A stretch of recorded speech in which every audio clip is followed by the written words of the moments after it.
When doubt comes, and it will, trust me, it came against me. The enemy would say things like this: do you really think you're going to be that prosperous? Do you really think all this is going to change? Do you really think that dream was from God?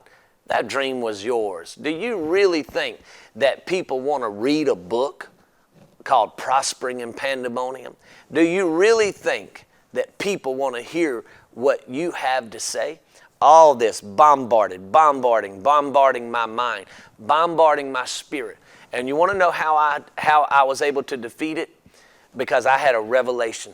And that revelation from God, I knew, nope, the Lord has already told me He's going to camp around my house.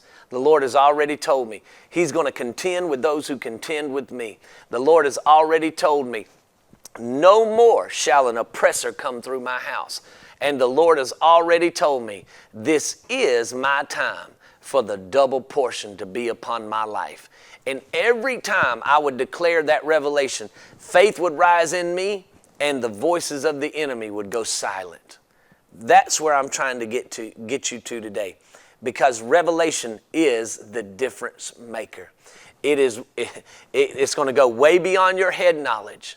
It's going to go way beyond what you can think with your mind, but it's something, the old school used to say it like this: you know in your knower that you know. You know in your knower that you know. That's what revelation does for you. It's the reason why people can't talk you out of living for Jesus. It's the reason why people can't talk you out of abandoning the kingdom of God. It's the reason why the people cannot talk you out of the plan and the purpose and the will of God for your life, because you've received some kind of revelation that's so deep inside of you that you're willing to fight everything that comes against you. You're willing to resist anything that says you can't do it. Well, that's where you have to get with this word on the double portion. Because if you don't get there, somebody's going to try to talk you out of it. The enemy's going to try to come and get you to forfeit your plan or your purpose or the will of God for you to walk in the double portion. In other words, what I'm telling you, don't settle for less. Don't settle for less. Don't stop short. God has so much in store for you. Let me ask you this question right here. In these last days, which one would testify? Which one would testify to the world we live in right now that Jesus is alive and well? A prosperous church or a broke church? Now think about the times we live in. Think about everything that's being said on the news.